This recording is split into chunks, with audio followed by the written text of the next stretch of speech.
With the talent show a fortnight away, how will Hyeong-seok and Deok-hwa train for the biggest performance of their lives? Let's find out in episode 7 of Lookism. How's it? I'm Evie and welcome to After the Episode. On this channel, you'll explore unforgettable Korean dramas and anime. The epic action, wild twists, and moving moments. Let's tuck in. From Deok-hwa's point of view, Hyeong-seok is the tall, handsome, and rich newcomer who took down the bully Jin-sung on his very first day. Not only does Hyeong-seok have the admiration of his schoolmates for his looks, but he's also a good singer. Now, this popular guy is standing in his humble home. Although Deok-hwa is nervous about how Hyeong-seok will handle being in an environment that's far from the lavish living he's accustomed to, he's surprised when Hyeong-seok gives him practical tips he learned from his mother. Hyeong-seok is equally nervous to make a good impression and apologizes for taking up Deok-hwa's time by cleaning his home when they ought to be practicing. Hyeong-seok anxiously asks Deok-hwa if he really thinks that he can sing, and Deok-hwa emphatically endorses his talent. Hyeong-seok sings with such warmth and earnest emotion that along with his own rapping skills, he's certain that they're going to blow everyone away at the festival. Deok-hwa has true passion for the craft of composing and has already begun rearranging the song he heard Hyeong-seok singing at school. Hyeong-seok is just as impressed with Deok-hwa's artistry as Deok-hwa is by Hyeong-seok's soulful singing, and I hope Deok-hwa's confidence rubs off on him. After practice, the two friends walk and discuss their rehearsal plan. Since Hyeong-seok can't stay longer because of work, they'll practice during lunchtime. During their conversation, Hyeong-seok's stomach begins to growl loudly, and Deok-hwa expresses regret for not preparing something for him to eat. When Deok-hwa's grandmother offers him something to eat at her food stall though, he politely declines, claiming that he's full. You can tell that Deok-hwa respects Hyeong-seok even more now for being so considerate, unlike Hoobin and his bullies who were only too happy to take everything they could from his hardworking grandmother. Speaking of Hoobin, he and Junggi are at the record label rehearsing a song created for them by a famous and expensive composer. The producer would like them to perform the song at the festival to see how their teen target audience will respond to it, and if it all goes well, the song will be their debut. The wealth and prestige of the music industry awaits them on the other side of their successful performance, and Hoobin and Junggi are enthralled by the producer's lofty promises. At school, Hyeong-seok and Ji-hoo have just finished listening to Deok-hwa's genius song. Ji-hoo's jaw is on the floor after listening to Hyeong-seok sing, and Deok-hwa confesses that he wasn't sure that Hyeong-seok would be able to connect to his lyrics since they live such different lives.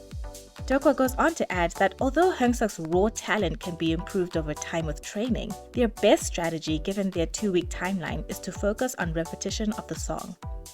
Deok-hwa advises Hyeong-seok to avoid practicing too much because it may result in damaged vocal cords, and going forward, they decide to add an extra 90-minute practice session after school. Sure enough, after practice, Hyeong-seok's throat is sore, and Deok-hwa warns him not to overdo it since his vocal cords are so delicate. Back at home, handsome Hyeong-seok tries to practice again, but his throat still aches. At the convenience store, ordinary Hyeong-seok is on the job and tries to sing again. To his relief, his throat doesn't hurt at all because his ordinary self hasn't actually used it all day. He begins to practice the song when he's interrupted by the beautiful girl again. She compliments his lovely singing voice and buys him a pack of throat lozenges. That's twice now that she's gone above and beyond a regular customer. First, she gave him a drink for his upper body workout, and now she's handed him the lozenges for his vocal workout. I think she's probably the nicest person he's ever met, and he's grateful for her kindness. The next day at their lunchtime practice, Deok-hwa is floored at how much improvement Hyeong-seok has shown in the last 2 days alone, but urges him not to strain his voice by practicing too much. Unbeknownst to his friends, Hyeong-seok has a great system for avoiding strain, by practicing in 2 different bodies. With so much improvement in such a short space of time, Deok-hwa is eager to refine the song further. After practice, they all walk home. When Hyeong-seok leaves them, Ji-hoo remarks to Deok-hwa that Hyeong-seok shines at everything he does. Just then, Hoobin appears menacingly behind them and wants to know whether it's true that Deok-hwa is going to perform with the good-looking newcomer. Deok-hwa doesn't answer in a satisfactory manner, so Hoobin and his friends take Deok-hwa and Ji-hoo to an alley. Believing that Deok-hwa is just riding on the popularity of the newcomer, they want to teach him a lesson by roughing him up. Hoobin, in my opinion, has always been threatened by Deok-hwa's unflinching ambition, and he's now positively crashing out that Deok-hwa is taking it to the next level with this outrageous team-up. They threaten Ji-hoo as well and demand that he also harm Deok-hwa, just like he was forced to harm ordinary Hyeong-seok. As Ji-hoo raises his hand to strike his friend, Hoobin decides to let them off the hook because he has vocal practice to get to. Ji-hoo offers his sincere apologies for his shameful behavior, much to Deok-hwa's confusion. Sometime later, Deok-hwa enters the convenience store, closely followed by a timid-looking Ji-hoo. Deok-hwa introduces himself to ordinary Hyeong-seok and tells him that Ji-hoo has something to say to him. They all sit together outside the convenience store, and Ji-hoo begins by saying that he wouldn't have had the courage to come were it not for his supportive friend, Deok-hwa. Ji-hoo goes on to share that his school has a group of bullies who've been tormenting him for years, and on that fateful night, they forced him to hurt Hyeong-seok. He came to express remorse for his actions, but Hyeong-seok doesn't need an apology for him since it wasn't his fault. Both Ji-hoo and Deok-hwa have had a miserable time at the school they had chosen to hone their respective skills in fashion and music. Hyeong-seok confides in them that he too had been a target for bullies at his old school. They go back and forth, listing all the various indignities they've been subjected to, culminating in Hyeong-seok telling them that a bully beat him up in front of his own mother, to which they're like, "Damn, you win, bro." Ji-hoo explains that they no longer get bullied thanks to the handsome newcomer. Before getting to know him better, Ji-hoo assumed he was just like all the rest, and Deok-hwa thought he was just trying to use him. Now, Deok-hwa realizes that he and the handsome newcomer are kindred spirits, which is how he's able to connect so effortlessly to Deok-hwa's lyrics.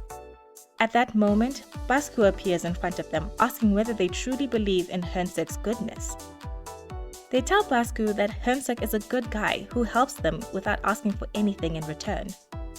When Basku inquires about the time handsome Hyeong-seok extorted money from a woman, ordinary Hyeong-seok clarifies that the money Basku saw handsome Hyeong-seok take was to pay for coffee. Basku is grateful for their honesty and gives ordinary Hyeong-seok an open invite to work out with him. Basku is the best, and I would take up that offer in a heartbeat. Back at school, Deok-hwa plays the updated melody for Hyeong-seok and Ji-hoo.